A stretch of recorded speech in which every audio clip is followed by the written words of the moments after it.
Bueno, pues vamos a continuar con el capítulo 7 de Apocalipsis.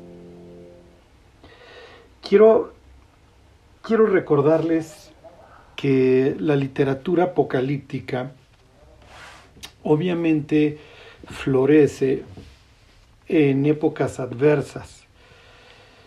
Y vamos, a pesar de, ¿cómo les diré?, los puntos literarios que pues, algunos exigirían para considerar una literatura apocalíptica como la intervención angelical en la revelación de ciertos datos, o la interacción con seres celestiales, la visita a regiones celestiales, etc. Acuérdense que desde un punto de vista de fondo, la literatura apocalíptica nace cuando ya no hay un remedio a la situación actual, cuando las instituciones políticas, económicas, sociales ya dieron de sí, y si Dios no interviene, no hay esperanza para el pueblo de Dios. Entonces, piensen en un Daniel capítulo 11, y más adelante vamos a tocar este tema, en la época de los macabeos. Es natural que surgiera este tipo de literatura, ¿sí?, en donde se nos habla de seres incontrolables, de situaciones incontrolables, representadas muchas veces a través de bestias. O sea, ¿cómo se representa a los griegos? Bueno, pues como un leopardo. ¿Cómo se representa a Babilonia? Bueno, pues como un león. A los persas como un oso, como bestias. Y luego, pues para colmos, una bestia que todo lo tritura y que se distingue de las otras y que es diferente. Ok, entonces lo que nos enseña es la literatura apocalíptica, es que hay esperanza para el pueblo de Dios, a pesar de lo difíciles que sean las circunstancias actuales. Y entonces, una de las funciones de esta literatura es alentar al pueblo de Dios a soportar. Y de eso trata esta segunda parte del capítulo 7 de Apocalipsis. Nos habla de personas que estuvieron dispuestas a dar su vida por el Evangelio y que nos las presentan como victoriosas, con sus ramas, con palmas en las manos. ¿Se acuerdan? Esta es la forma en la que se recibe a Jesús. Les había dicho la última vez que hablaba de ramas, pero en el Evangelio de Juan sí se habla de las ramas de palmera.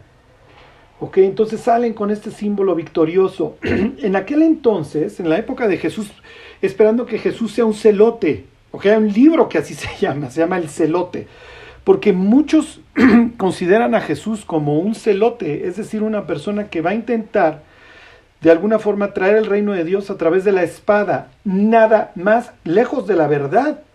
O sea, Jesús trae el reino de Dios a través del sufrimiento y de su muerte.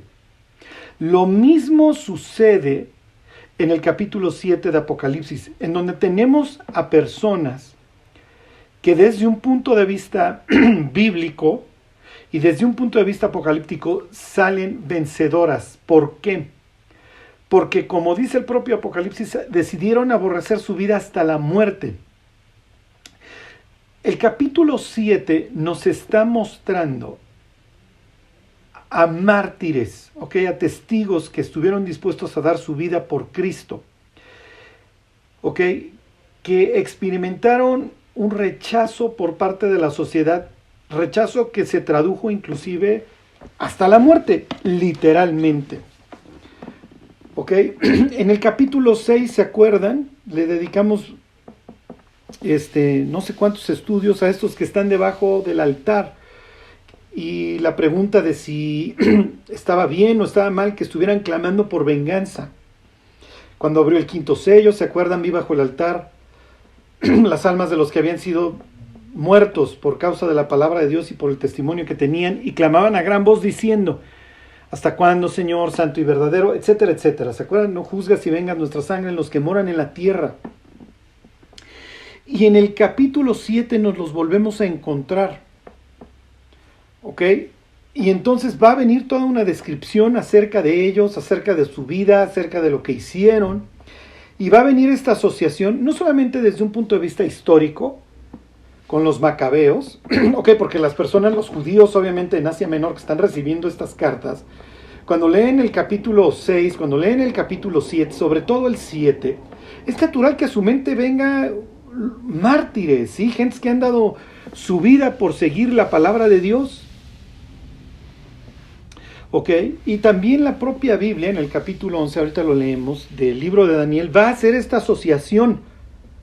Ok, literalmente va a tener las mismas características estos que sufrieron, estos en esa época bajo los Seleucidas, como los que ahora están sufriendo bajo el imperio de la bestia. Unos tuvieron al prototipo, a un modelo de la bestia, ok, a Antíoco. Otros tendrán a la verdadera, okay, a la que sube del abismo.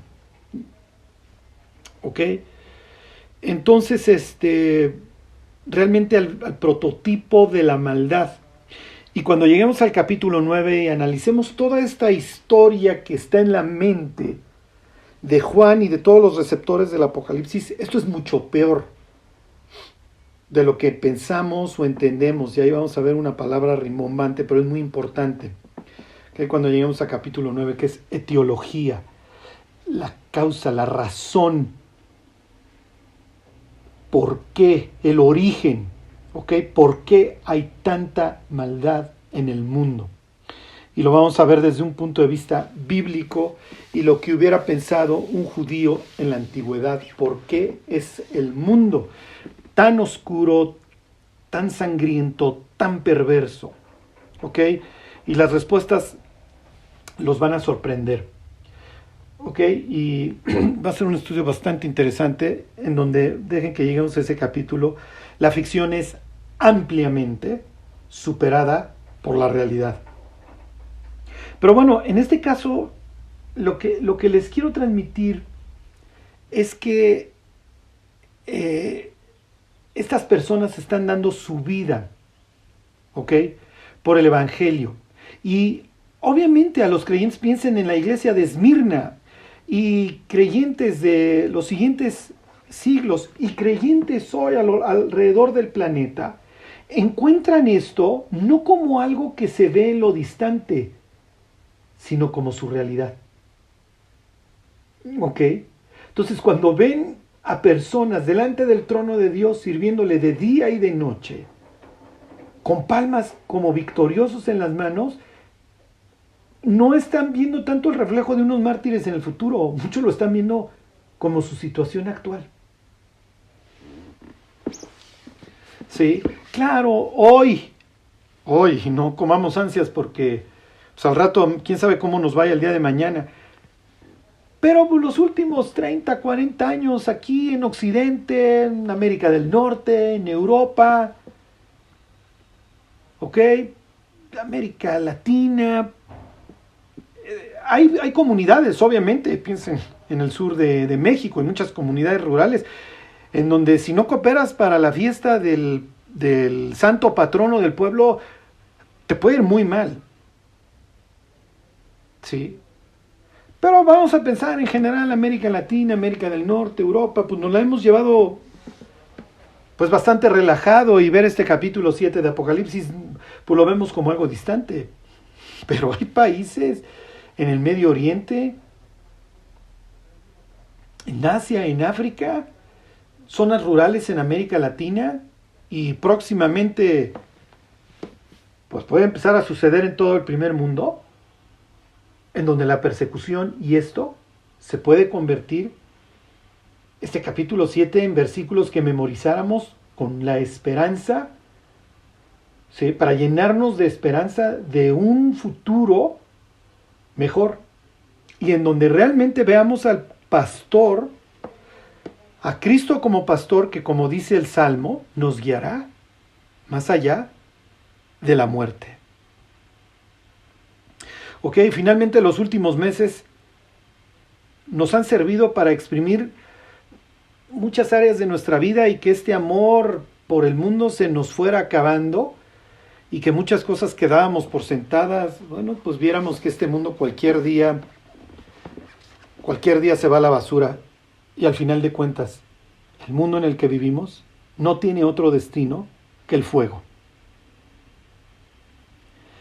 Como dijera Pablo ahí en 1 Corintios, resta pues que los que disfrutan del mundo sean como si no lo disfrutasen. ¿Okay? Entonces, les repito, la literatura apocalíptica surge y es natural cuando el pueblo de Dios se lo está llevando el tren. No vamos a encontrar, obviamente, mucha literatura apocalíptica en la época de auge de David o de Salomón. Al contrario. Les voy a leer un versículo de Primera de Reyes.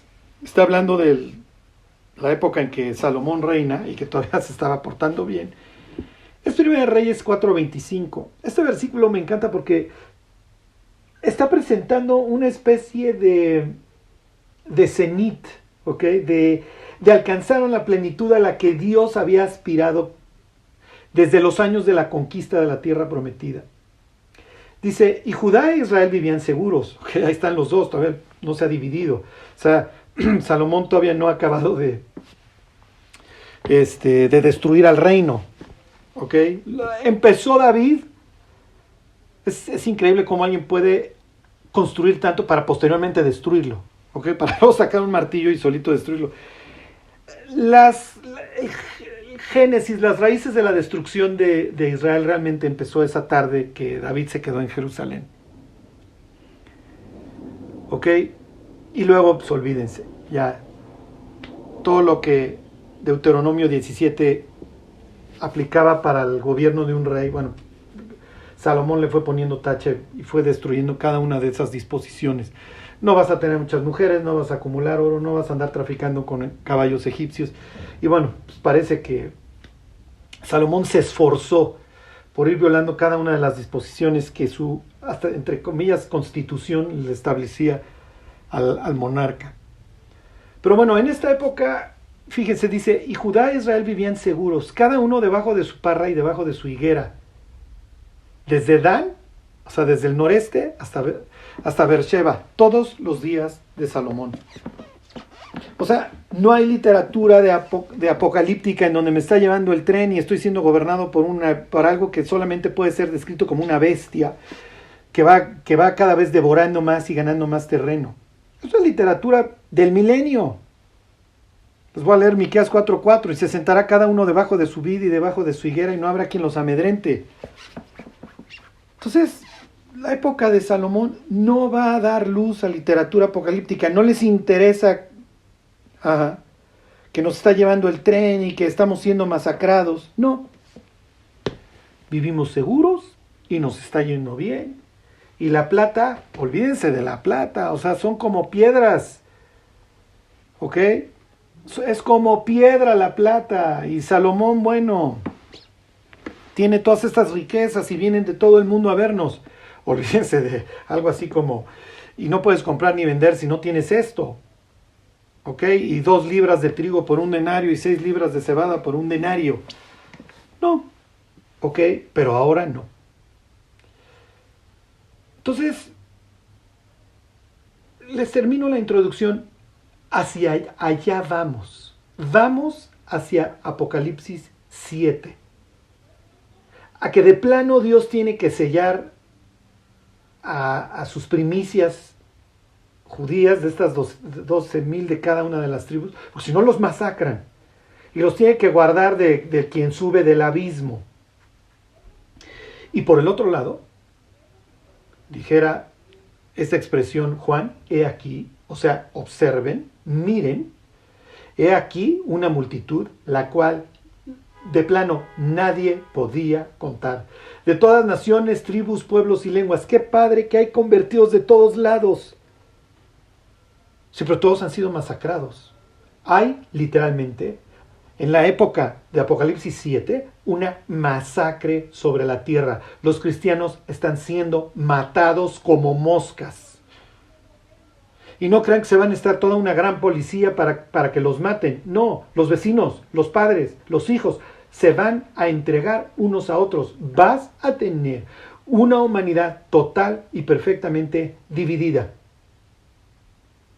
Yo no sé si ya se dieron cuenta, pero son décadas y décadas de dividir al ser humano y ponerlo en su contra, entre blancos y negros, entre mujeres y hombres, entre lo que ustedes quieran, pero es una propaganda todo el día para dividir al ser humano.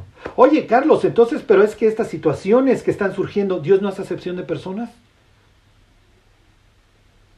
Dios no distingue entre blancos, amarillos, negros, verdes, no le interesa. Son sus naciones, pero la idea es dividir al ser humano entre hombres y mujeres, entre de este color y de este color, y los que piensan de esta forma y los que piensan de aquella.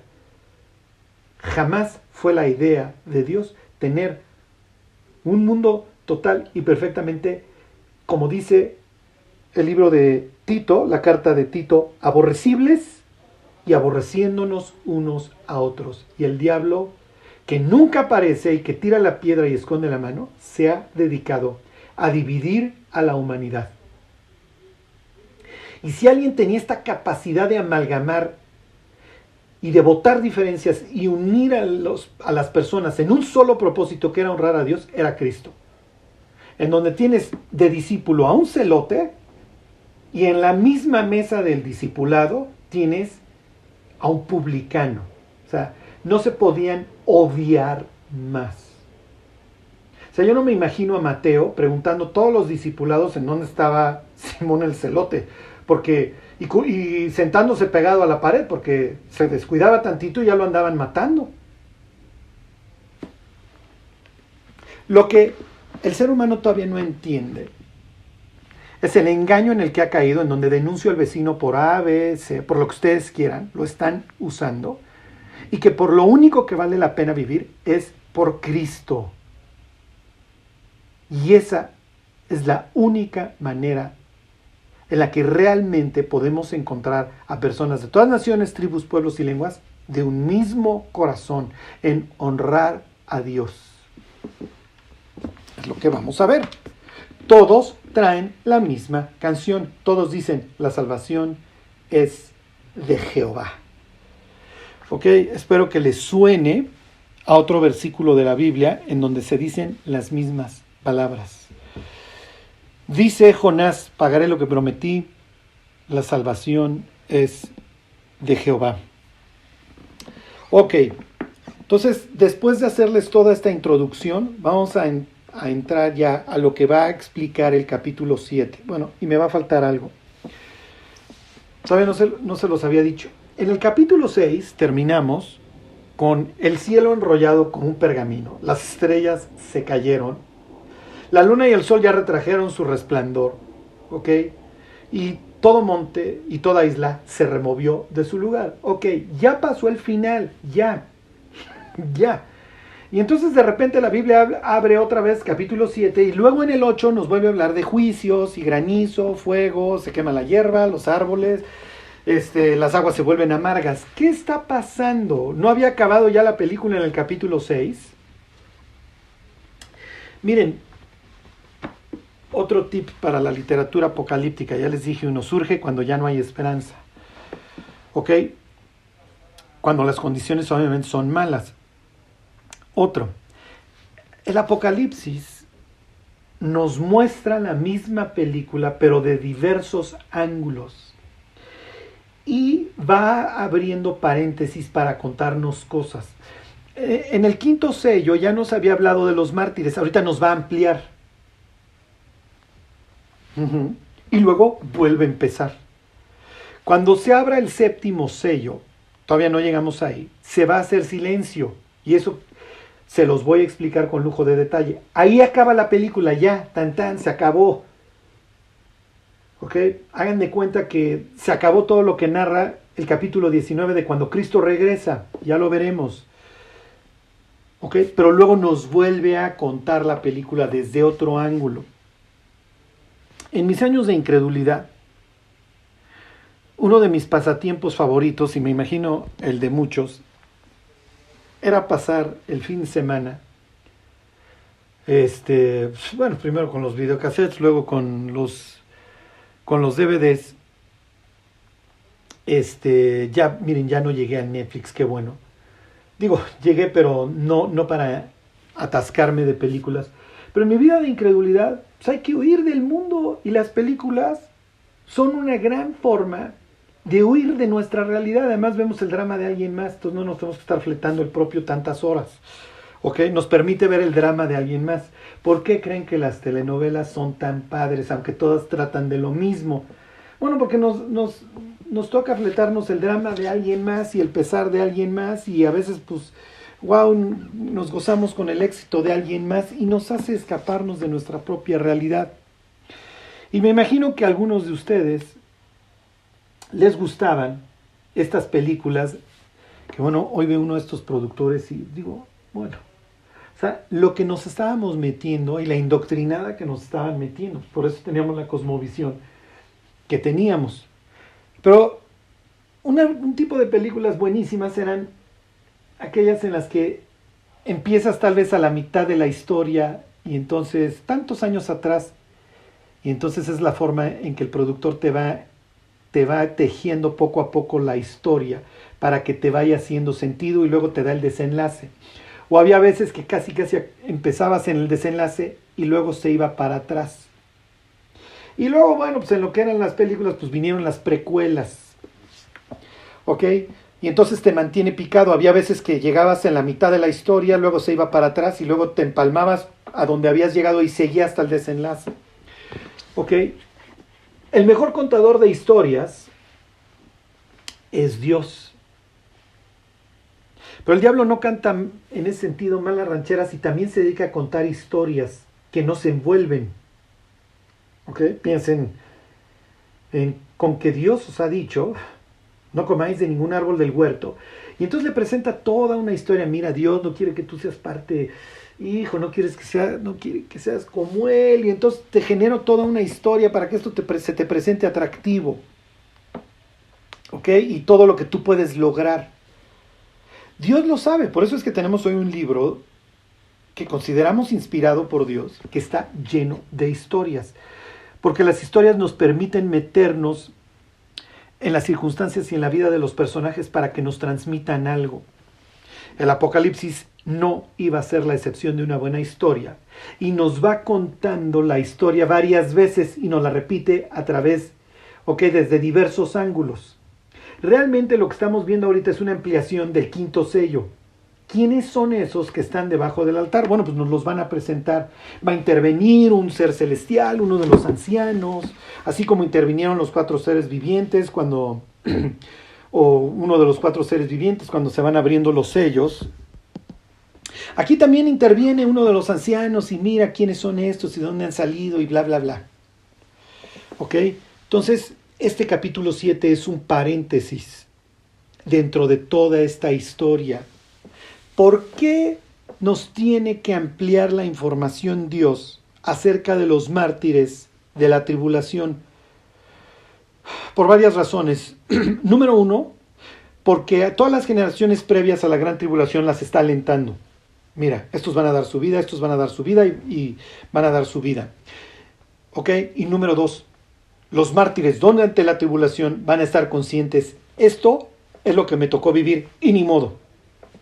Pero sé que del otro lado Dios me está esperando y que literalmente va a extender su casa, me va a invitar y Él va a ser un refugio para mí. ¿Ok? Bueno, espero no haberlos haber generado más confusión en sus vidas con toda esta introducción. ¿Ok? Pero no quiero nomás así, vámonos de lleno al capítulo 7. Bueno, ahora sí. Apocalipsis 7:9. Acuérdense, en general el Apocalipsis está respondiendo a la pregunta ¿quién podrá sostenerse en pie? Y son dos, la respuesta es doble. Los 144,000, un número fijo, de puros judíos, y que son protegidos, y luego el contraste, una multitud que nadie puede contar, de todas tribus, pueblos, lenguas y naciones, y estos no tuvieron en ese sentido la protección, que hasta cierto punto a Dios no le importa. Porque a Dios no le interesa tanto la vida en el mundo en que estamos viviendo, le interesa que estemos con Él en el cielo. Pero sí le interesa, en un sentido, la vida que hoy vivimos, nada más desde el ángulo de que no la desperdiciemos, que la vivamos para Él. Pero ¿qué nos van a enseñar los mártires? Es mejor perder la vida que desperdiciarla. Tan tan, ese sería el ya. Si eso entendieron, ya entendieron todo capítulo 7. Bueno, dice 7:9. Después de esto miré y aquí una gran multitud, la cual nadie podía contar. Eso ya se los dije, de todas naciones, tribus, pueblos y lenguas, que estaban ¿dónde? ¿Quién podrá mantenerse en pie delante de él? Preguntan en el 6. Y aquí ellos están delante del trono y en la presencia del Cordero. En el capítulo 6, unos no pueden estar delante de su presencia, los otros están delante de su presencia. Vestidos de ropas blancas, ¿ok? Tienen el traje de gala, de eso ya les hablé, y tienen palmas en las manos, son vencedores. ¿Ok? Tienen esta señal de victoria en sus manos. ¿Qué vencieron? Miren, vencieron muchas cosas. Vencieron el miedo, vencieron el rechazo social. No les importó ser rechazados, pensar diferente, no les importó, independientemente de que esto implicara un riesgo para sus vidas. Ok, miren, esto es muy importante porque los cristianos, alguien me preguntaba, ¿qué implica tener una vida consagrada a Dios? Implica tener una vida muy rara, implica ser muy extraño, implica que de un lado de la carretera lo tienes atascado yendo al sur y del otro lado va un carro solitario yendo hacia el norte. La vida de una persona consagrada a Dios es una vida solitaria. ¿Por qué? Pues porque el mundo no nos quiere y el mundo todavía no se entera que va camino al infierno. El mundo cree que va a las estrellas y que va a conquistar los diversos planetas. Digo, ya como si no nos hubiera bastado echarnos el planeta Tierra, bueno, pues vamos a acabar con el resto del sistema solar, más lo que se acumule. Es una forma bastante cruel por parte de los seres celestiales caídos de tratar al ser humano. Hacerle pensar que es un chango bien sofisticado que va a conquistar las estrellas y que va a vivir en Star Wars y que al rato hasta Congreso Intergaláctico va a haber. Pues si no lo crees, entonces ¿en qué crees? O creemos en el humanismo o creemos en Dios. Y creer en Dios no deja al ser humano bien parado. Lo lamento. Creer en Dios implica creer en un Salvador. ¿Un Salvador de qué? Del infierno. La Biblia presenta al ser humano total y perfectamente fracasado. Y se requiere un acto de valor para reconocer nuestra condición delante de Dios. Porque o me considero un pecador podrido que va al infierno, o me considero que soy súper bueno y que yo merezco lo mejor.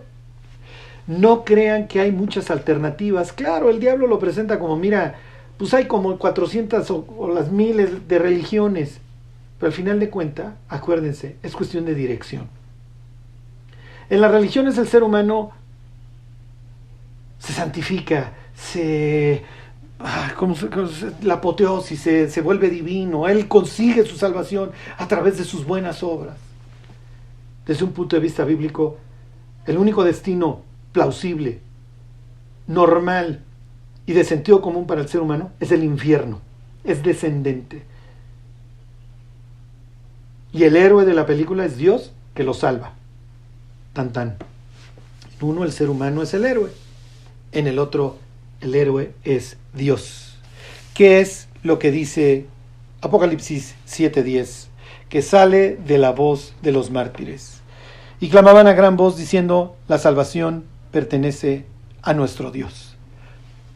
Solo hay dos cosmovisiones.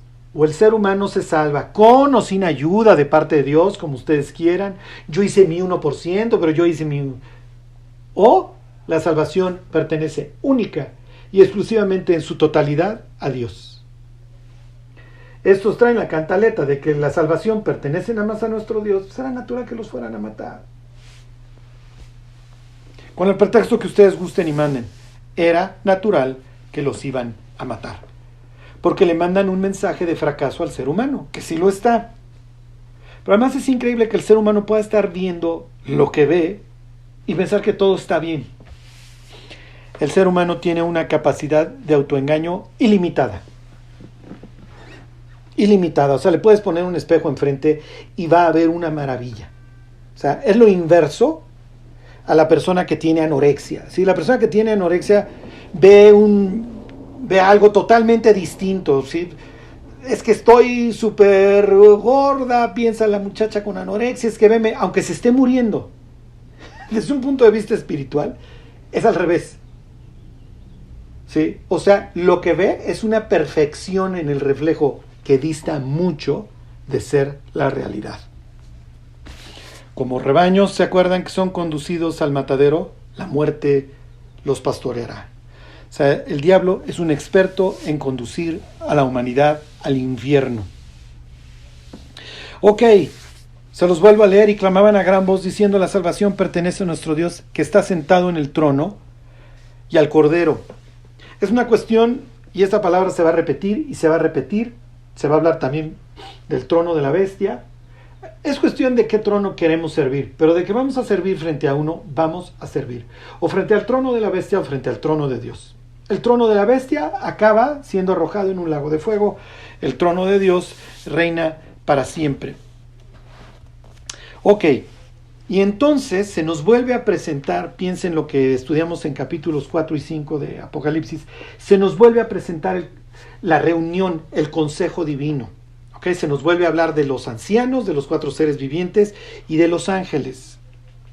Fíjense, dice el 7:11, y todos los ángeles estaban en pie alrededor del trono y de los ancianos y de los 4 seres vivientes, y se postraron sobre sus rostros delante del trono y adoraron a Dios, diciendo: amén, así sea, estamos de acuerdo, es verdad. ¿Ok? La palabra amén es una palabra hebrea que viene de confianza, de emuná. Entonces, amén, que así sea, que Dios lo haga, que se confirme, así es. ¿Ok? Los judíos pensaban, y bueno, pues ya nos enteraremos, esperemos no próximamente, los judíos pensaban que los ángeles no podían doblar las rodillas hacia atrás para sentarse, ¿ok? Sino que solamente hacia adelante para postrarse delante de Dios o mantenerse en pie. Y bueno, estas palabras pues irían más o menos en consonancia con eso. Ahí los tenemos de pie, ¿ok? Y adorando a Dios. Luego se postran y viene, ok, todo lo que se le atribuye a Dios que el ser humano cree que es para él. Y ahorita les voy a hacer un comentario. ¿Por qué esto? ¿Por qué esto? ¿Por qué alabar a Dios? ¿Por qué Dios dice que no debemos tener dioses ajenos delante de Él? ¿Y por qué Él nos manda la Biblia a alabar a Dios? Fíjense, dice, los ángeles dijeron amén, y dijeron: la bendición y la gloria, la sabiduría y la acción de gracias y la honra y el poder y la fortaleza sean en nuestro Dios por los siglos de los siglos. Amén. ¿Por qué dice la Biblia que todo lo que respira alabe a Jehová? O sea, finalmente Dios está inspirando eso. O sea, cuando, no sé quién escribió el Salmo 150, pero el salmista que lo haya escrito, Dios usó su vida para escribir eso. ¿Ok? Entonces, ¿por qué ordena la Biblia? Un día me preguntaba una persona, y es una pregunta bastante sensata, no, para nada quiero criticar la pregunta, y tal vez nos la hemos hecho todos, nada más que no lo vamos diciendo. ¿Es Dios presumido? O sea, es Dios tan... Y eso lo dirían los incrédulos, O sea, y algún incrédulo duro ahí, evolucionista, diría: pues ese farol que quiere que anda demandando alabanza, que anda demandando adoración. O sea, ¿tiene necesidad Dios, en serio, de que lo estemos alabando? Miren, les voy a dar la respuesta. Alabar cualquier cosa que no sea a Dios indigesta al ser humano, lo mata. La Biblia dice que el que lisonjea a su prójimo tiende una red delante de sus pies. Los humanos no soportamos la adoración, nos embriaga, nos asfixia, literalmente nos mata.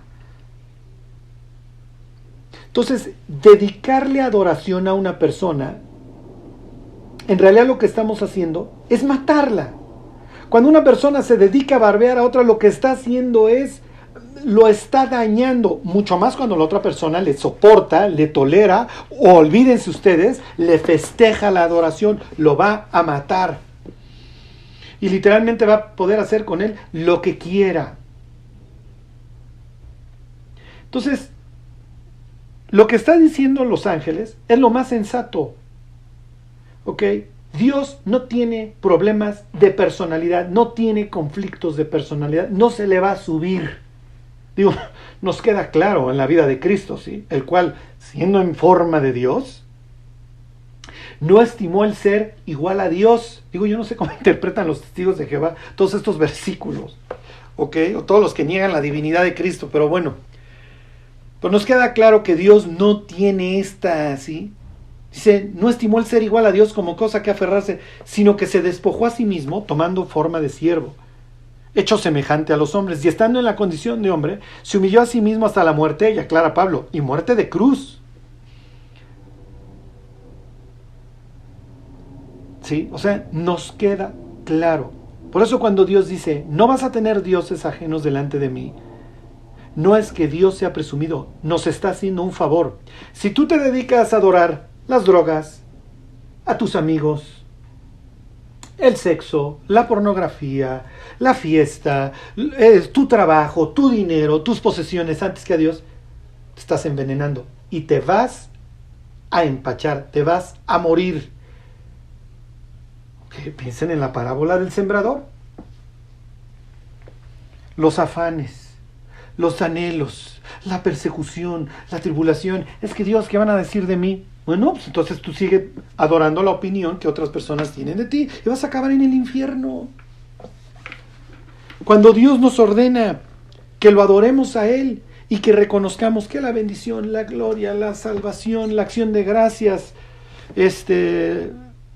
lo que ustedes quieran, la fortaleza, el poder, cuando Dios dice, esto me lo tienes que escribir a mí, nos está quitando un peso de encima.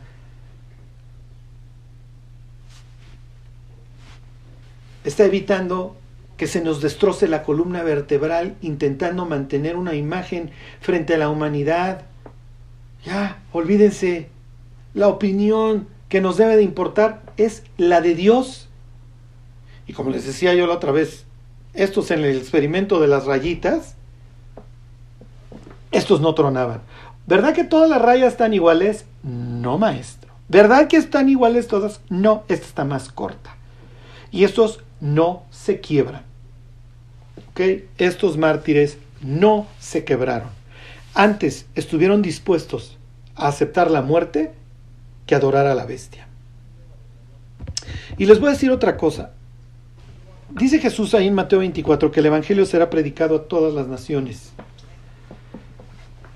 El hecho de que tengamos creyentes de todas naciones, tribus, pueblos y lenguas implica que las personas están siendo fervorosas y que el evangelio está corriendo. Y que el evangelio está corriendo en circunstancias adversas. Esto nos recuerda algo. Las personas se salvan por la locura de la predicación. No lo olvidemos. El evangelio es poder de Dios para salvación. Ok, tiene poder para quebrantar esos muros que el corazón humano ha desarrollado en contra de Dios. Entonces, no nos avergoncemos del evangelio. A veces pensamos, no hombre, fulano está imposible que se convierta. Es que no, tiene el mismo vacío que teníamos nosotros antes, tiene la misma necesidad. Y además, sobre su cabeza se cierne y pesa la misma condena que traíamos nosotros. Entonces no vayan a pensar que porque fulano tiene dinero o porque fulano es famoso, no necesita a Cristo, va camino al infierno. Ok.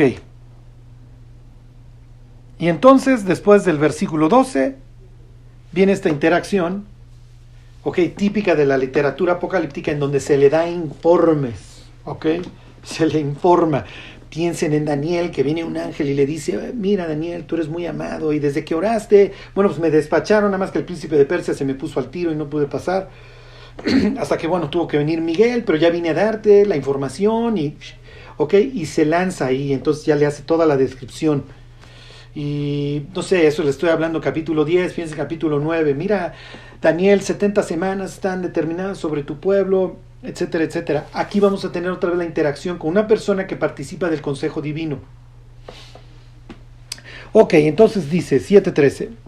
Entonces uno de los ancianos habló diciéndome, estos que están vestidos de ropas blancas, ¿quiénes son y de dónde han venido? Ok, típico, piensen en Zacarías, ok, a través de preguntas.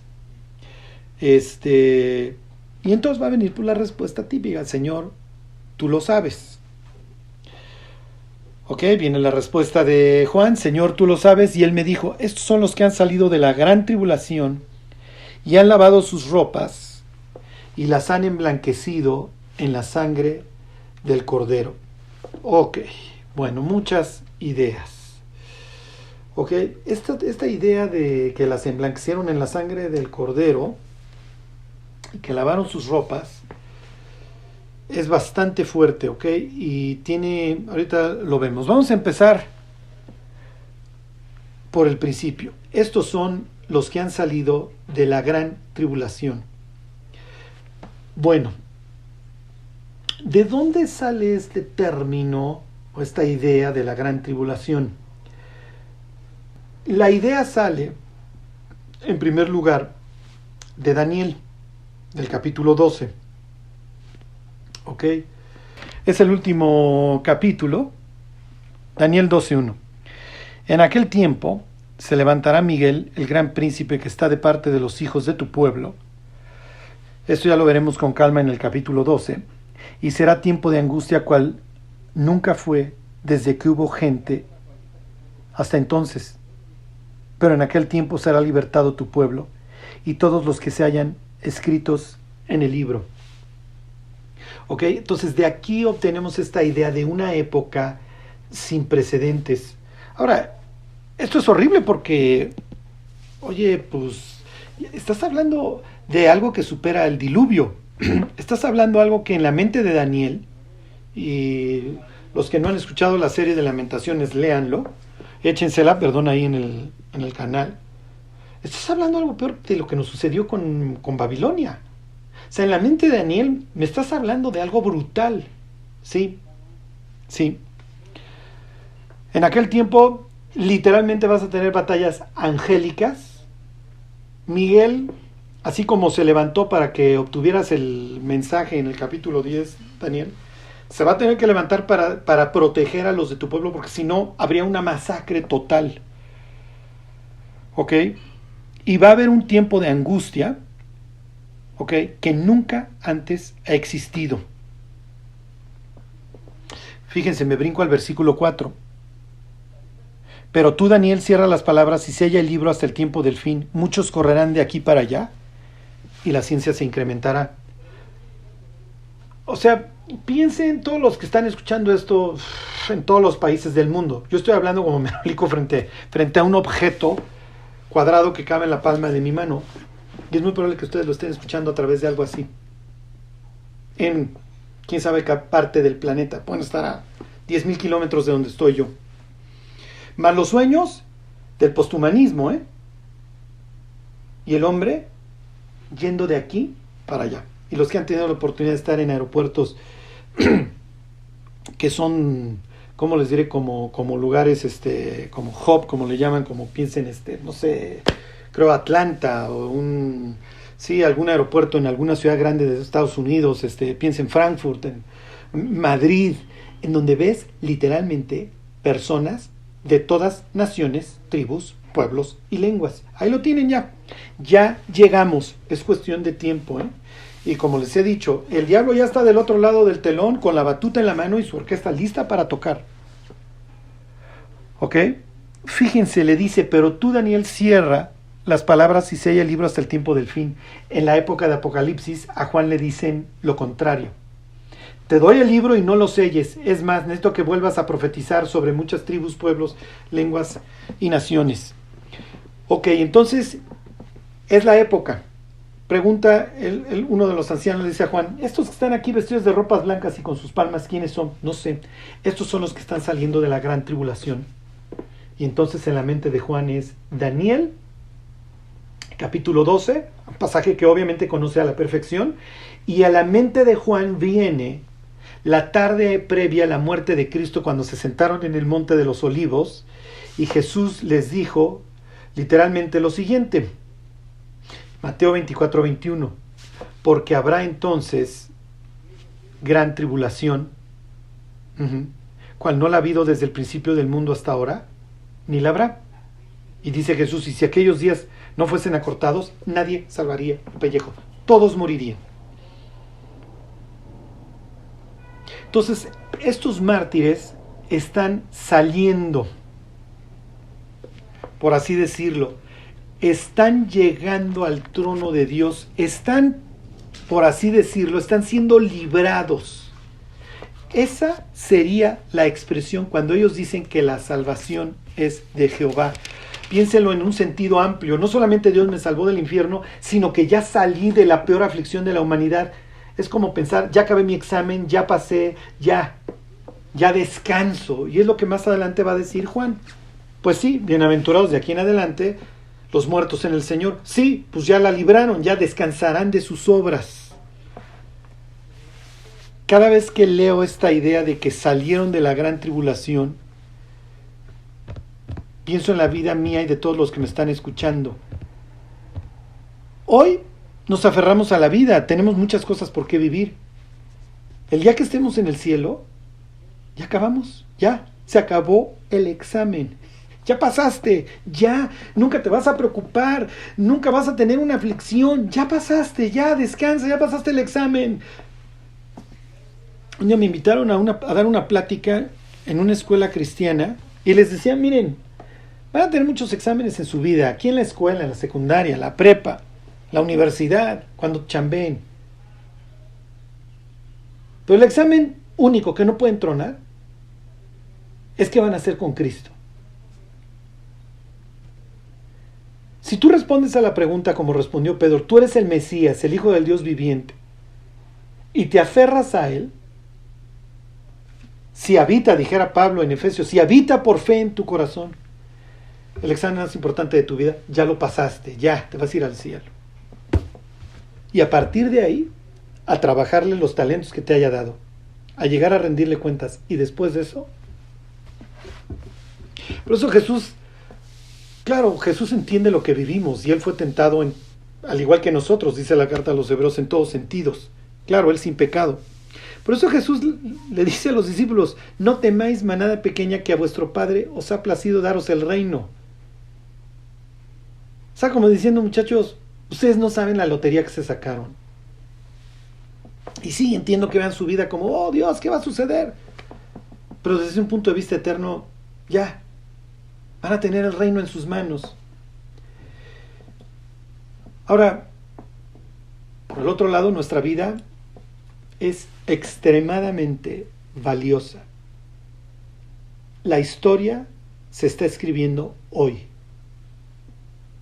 O sea, por un lado tenemos asegurado el reino, pero mientras llegamos, Dios sí nos exige que vivamos para Él y que no tiremos nuestra vida a la basura. ¿Qué tanto impacto tiene nuestro vivir hoy en la eternidad? Miren, yo creo que no lo queremos conocer desde un punto de vista negativo. Llegar al cielo a sufrir pérdida, como dice 1 Corintios 3, no es lo que quieres. No es lo que quieres. Finalmente, estaremos algún día delante de Dios y le rendiremos cuentas de qué hicimos mientras estuvimos en el cuerpo. Y dijera Pablo, haya sido bueno o haya sido malo. Lo que quiero que vean es cómo la expresión, ¿quiénes son estos? Son los que han salido de la gran tribulación. Ya salieron, ya la libraron, ya están de este lado.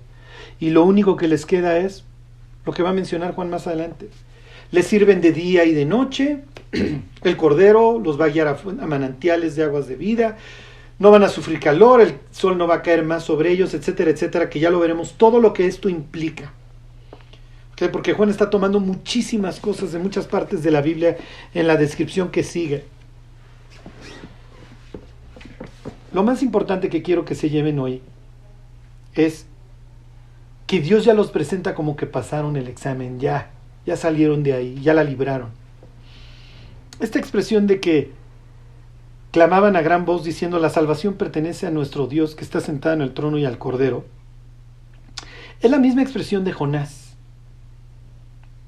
Jonás, cuando el pez, antes de que el pez lo vomitara, dice: pagaré lo que prometí, la salvación es de Jehová. Y bueno, pues si no conocen la historia de Jonás, échensela también, ahí está la serie de Jonás.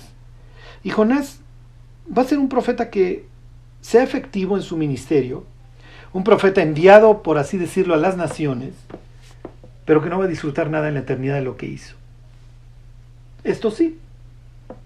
Estos literalmente, al igual que Jonás, salen de lo peor, del abismo, ¿okay? Del vientre del pez, del caos, de lo caótico, de la peor época de la humanidad, a la presencia de Dios.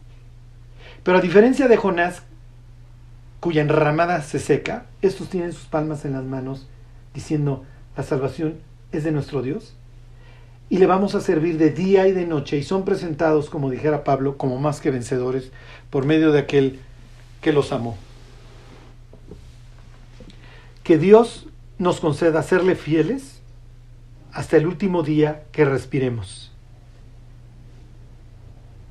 ¿Pudiéramos los que hoy somos creyentes llegar a formar parte de este grupo? Bueno, ahí les dejo la pregunta, porque finalmente es la que más nos interesa a nosotros de este lado, ¿no? Medítenlo. Medítenlo, no sean prontos para responder. Lo que quiero es que echen a andar su cráneo. Y sobre todo, que mediten por qué creo en lo que creo. Porque si algún día lo van a tener que defender, pues más vale haber hecho antes la tarea. Que Dios los bendiga.